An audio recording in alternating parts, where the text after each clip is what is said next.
Mais c'est marrant comme la trame est là, puisque moi, mon premier métier, c'est d'être traductrice et interprète, hein.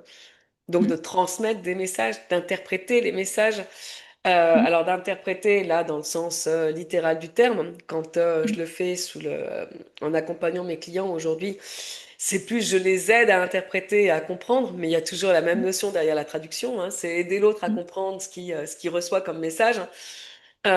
Et c'est marrant parce qu'on a besoin de ces étapes-là. On a compris ce qu'on était venu faire mm, et plus j'en parle avec les gens, plus je m'aperçois que on a tous compris ce qu'on était venu faire. Toi, tu as compris que tu étais venu accompagner. Moi, j'ai mm, compris que j'étais venu là pour aider les gens à comprendre un message. mm. Mais on sait tous, au démarrage, on est tous partis sur quelque chose de bien terre à terre, Mm. de bien cadré, de bien normalisé, un métier, on va dire que qu'on peut apprendre, qui est bien rationnel, qui est bien C'est ça. connu, qui est bien. Et petit à petit, on s'aperçoit que bah, on revient finalement à ce qui est nous. Mm. Mais d'une autre manière, mais que le fil conducteur, il est toujours là. C'est C'est assez ça. marrant. Je suis comme toi, j'ai été traductrice et interprète pendant 20 ans. Mais je vais pas dire que je le suis plus puisque j'aide Mm, toujours là, en l'occurrence, les tribunaux. mm, Et je suis restée auxiliaire de justice à ce niveau-là.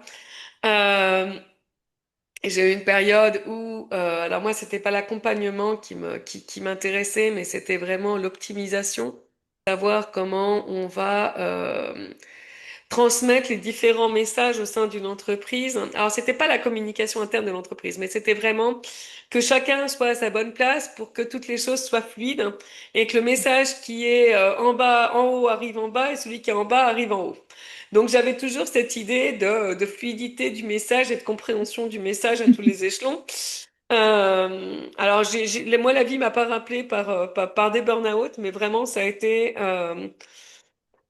mon intuition est devenue, alors elle a toujours été là, elle a toujours été très parlante pour moi, mais les dernières années, elle était, quand je modifiais, on va dire, les structures de l'entreprise, que mon collègue me disait, qui lui était très chiffre, me disait, pourquoi t'as fait ça? Bah, j'en sais strictement rien. Et voyant que lui l'acceptait parce que ça fonctionnait, Mm, je me suis dit, mais faudrait peut-être que j'en fasse un truc, hein. Et le mm, Covid est arrivé.